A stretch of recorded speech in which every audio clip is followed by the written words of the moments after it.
Guys, এইটা থেকে চুটকি দিয়া এইটা বানিয়ে ফেললাম। হ্যালো এভরিওয়ান, আসসালামু আলাইকুম। আশা করি আপনার সবাই ভালো আছেন। আমি আল্লাহর রহমতে ভালো আছি। তো আজকে চলে আসছি মুরগির হোম কোয়ারেন্ট ঘর সাফ করতে। এই ঘরে মুরগি বাজার থেকে কিনে আনলে বা মুরগি বাজারে নিয়ে বিক্রি না করতে পারলে এই ঘরে রাখি। তো এই হোম কোয়ারেন্ট ঘরটা আজকে সাফ করব। তো কাজ শুরু করা যাক। অনেকদিন ধরে এই ঘরটা সাফ করা হয় না। তো কিছুদিন আগে বৃষ্টি হয়েছিল, বৃষ্টির পানি এর মধ্যে পড়ে এই তুষগুলা একদম ফ্লোরের সাথে লেগে গেছে। এখন এর মধ্যে মুরগি রাখলে মুরগি ভাইরাস হতে পারে। এই ঘরটার মধ্যে সর্বপ্রথম আমি কোয়েল পাখি বলছিলাম। তো কোয়েল পাখি মোটামুটি লাভই হয়েছিল। আমাদের এখানে কোয়েল পাখি ডিমের চাহিদাটা একটু কম, এর কারণে কোয়েল পাখিটা বিক্রি করে ফেলছি। খাবারের পাত্রের মধ্যে কি পরিমাণ ময়লা পড়ছে দেখেন, তো বুঝতে পারতেছেন কতদিন ধরে সাফ করা হচ্ছে না এই ঘরটা। অনেকদিন ধরে পরিষ্কার না করার কারণে ধান থেকে ঘাস উঠে গেছে।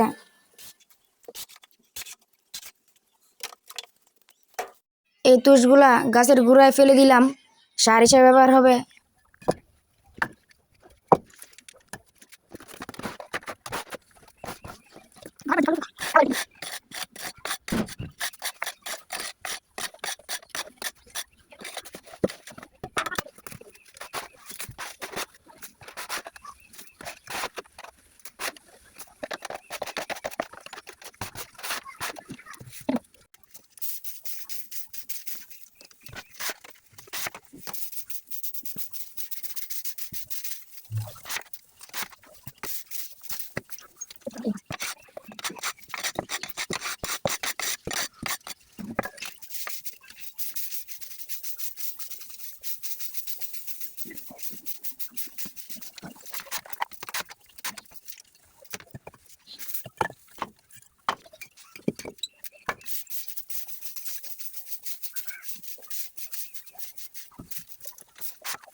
এখন খাবারের পাত্র আর পানি পাত্রকে পরিষ্কার করব।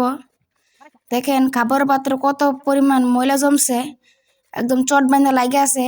লাঠি দিয়ে এগুলা ভালোভাবে তুলে নিচ্ছি।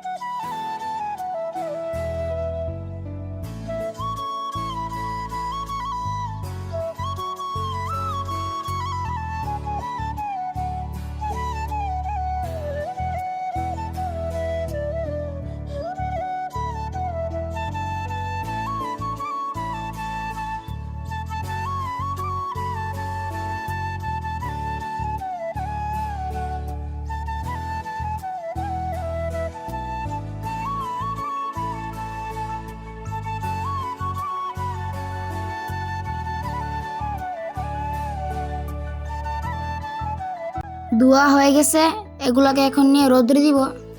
ঘরটাকে এখন পরিষ্কার করে জীবাণুনাশক দিয়ে ভালোভাবে স্প্রে করে নিচ্ছি, যাতে পরবর্তীতে মুরগি রাখলে যাতে কোনো রোগ বালাই যাতে বাইরে যাতে আক্রমণ না করতে পারে। ভিডিওটিতে একটি লাইক দিয়ে পেজটি ফলো দিয়ে রাখেন, যাতে পরবর্তী ভিডিও ছাড়লে আপনার কাছে পৌঁছায়। তো যারা যারা ফাইনাল রেজাল্ট দেখার জন্য অপেক্ষা করতেছিলেন, আপনারা দেখেন। আপনাদেরকে অসংখ্য ধন্যবাদ ভিডিও সম্পূর্ণ দেখার জন্য।